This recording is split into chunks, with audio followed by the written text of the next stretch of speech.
దోసకాయ క్యారెట్ కలిపి పెరుగు పచ్చడి చేస్తాము. ఈ కోరించి కట్టబెట్టినాను, కడిగేసి తొక్క తీసి కోరుకున్నాను. ఇదిగో దీంట్లో ఈ కోరు, ఈ క్యారెట్ మనకి ఎంత కావాలో అంత వేసుకోవాలి. ఇదిగో పచ్చిమిరపకాయలు,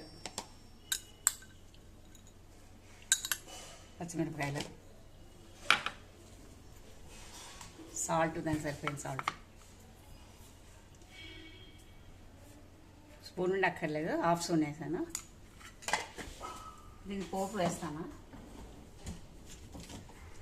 ఇక మూకుడు పెట్టి నూనె వేసుకున్నాము.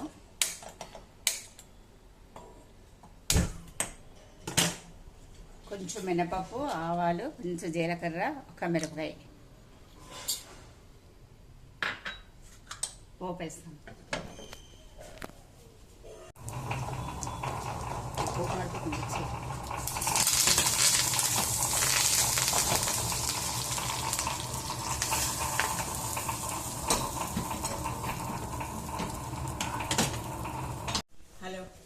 క్యారెట్, కీరా దోసకాయ పెరుగు పచ్చడి. ఇందులో కొబ్బరికూర కూడా వేసుకోవచ్చు. కొత్తిమీర, కరివేపాకు, ఆవాలు, మినపప్పు, మిరపకాయ, పచ్చిమిరపకాయలు వేసాను, సాల్ట్ వేసాను. ఇది దోసకాయ పెరుగు పచ్చడి అండి. లైక్ చేయండి అందరూ.